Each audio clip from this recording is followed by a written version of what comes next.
and still to this day. There were the long, lumbering ride trains pulling boxcars, flatbeds, and tankers, which I would try and count as they clattered by. Then there were the fast-moving commuter trains of the Metropolitan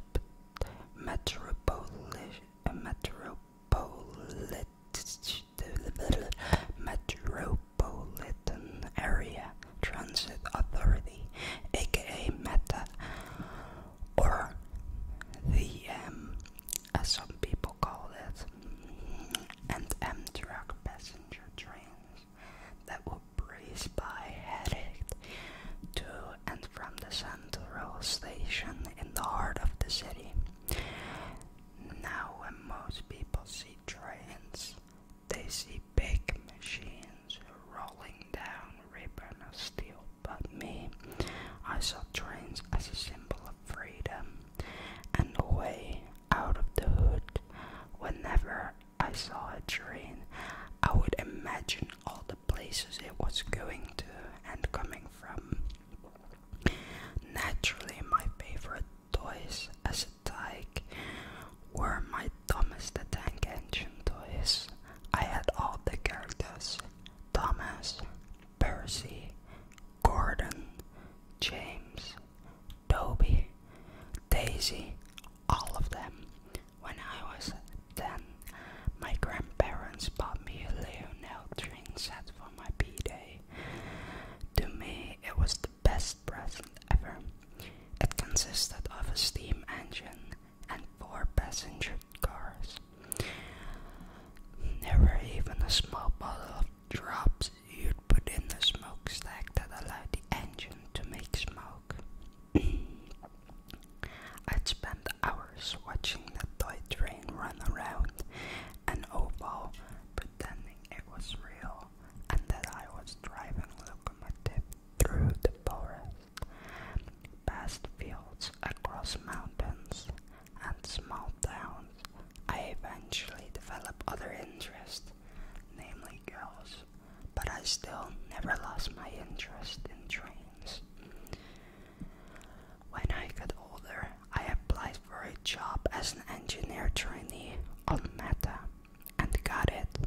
For me, it was a dream come true. After I took the required classroom courses and exam, I soon found myself riding in the cab of the sleek diesel engines that pulled the commuter trains.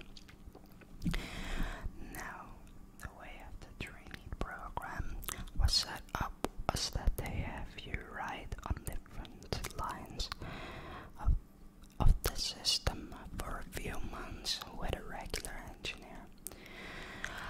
I'd be on one line for a few weeks and then I'd assign to another line in order to be familiar with the different rounds. The M has 8 routes, all numbered. The main line is line 1, and all the branch lines are line 2, line 3, and so on. I started on line 7 the first few weeks before moving to line 8. Now, line 8, or the Cloverton line, as it's sometimes called, is one of the longest branch lines on the system, second only to line 2, aka the Miller Sport line. The first time I rode on line 8, I was with a veteran engineer named Hank. Now Hank had been with the company from the beginning, when the old railroads decided they wanted out of the money losing commuter service and handled all the locomotives and rolling stock to a Meta. We had the night owl service, which starts from 7 p.m. and ends in 5 in the morning. We picked up our first passengers at Central Station and were soon on our way to Cloverton. As we were going to the track, Hank turned to me and said, "There's something you should know. If you're going to be working for this railroad, especially if they decided to put you here on line 8,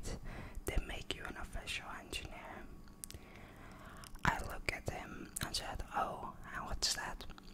Hank paused to blow the horn for a crossing and then said, "The line is haunted." I replied, "Haunted? How is the line haunted?" Hank looked at me and said, "I supposedly started with a curse. Back in the late 1800s, when one of the old railroad companies was building the line. The company built the line across the edge of an old farm that belonged to a man named Urza Gray. Without his permission, Urza demanded that the railroad move the tracks from his property and relate them somewhere else, but the railroad refused due to it costing too much time and money to do so. Mr. Gray did try to sell the railroad, but wasn't successful. You see, railroads were quite powerful back in those days, and the railroad had a lot of politicians and judges in their pockets. To add insult to injury, Urza not only had to pay the court cost, but had to pay the railroad as well, for all the money they spent on the legal proceedings. This bankrupted Urza, and he was forced to sell the farm, minus the small patch of land the track was built on, and Urza Gray vowed to even one way or another. When the line later opened, Urza stood on the tracks in front of the first train. The engineer tried to stop in time, but Urza was hit anyways. Before he died, Urza cursed the line, saying that it would bring death and sorrow ever since. There were a lot of mishaps and accidents on these tracks, and many people lost their lives. It is believed that some of those who died on various spots, and that a few of the trains that crashed over years come back as ghost trains. They're rolling along these very roads we're on now. I looked at Hank as he blew the horn for another crossing. "Have you seen any ghosts on this line?" I asked. "Plenty," he said. "I've seen everything from headless train men to phantom lights and ghost trains." I didn't believe him at first, but didn't say anything. We've eventually come to a curve in the track, and when we came out of it, I saw something that made my blood freeze. Coming at us was the headlight of another train. Hank, for God's sake, man, put the brake on, I shouted. "Don't you see the other train coming our way?" Hank responds, "Yeah, I see it. Don't worry, we're fine." I looked at Hank and screamed, "Are you crazy? We're about to die." Hank just pointed straight ahead and said, "No, we're not. Get a good look at the train." I did, and saw not only did the oncoming engine have the shape of one of the older type diesels, like you'd seen photo movies and TV shows from the 50s and 60s, but it seemed to be a transparent shadow with a headlight and lighted cab windows. "What the?"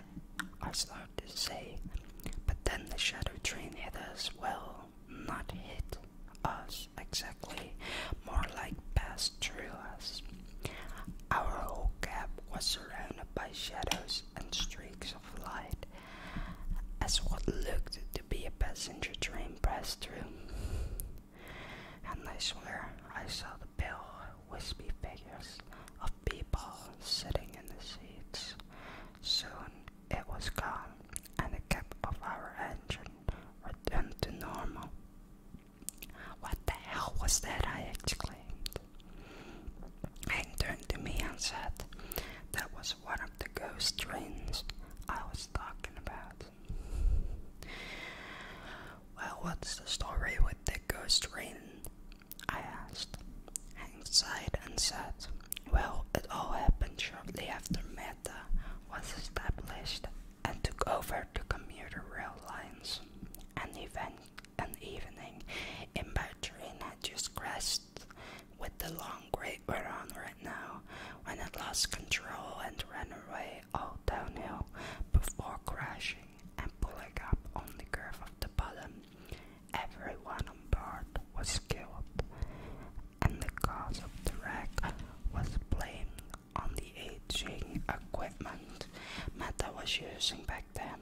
Heck, with only a few exceptions, most of the engines Meta got from the old railroads were 25 to 30 years old, and about 30% of the coaches used were even older. Not long afterwards, the ghost of the train started making appearances along the stretch of track, becoming one of several ghost trains that haunted these rails. I looked at him, then out the window of the engine. What about the people back in those cars? Do you think they just saw what we saw? I asked, and just shrugged and said, probably, but I'm sure most of them are used to it, so I wouldn't worry too much. Our conductor is probably taking care of things right now. We continued on to Cliverton and arrived on time. We made runs back and forth all night, and several times I saw some of the scary things that Hank told me about. I was relieved when finally tied up in the yard, leaving the coach on one of the side tracks, and put the engine in the roundhouse. The next few nights, however, were hell. Every night run.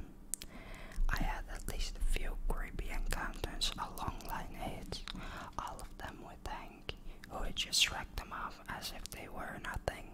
But I guess that after nearly 40 years, none of the ghosts bothered him anymore. After a few days, I was put on the day runs, which was a leave to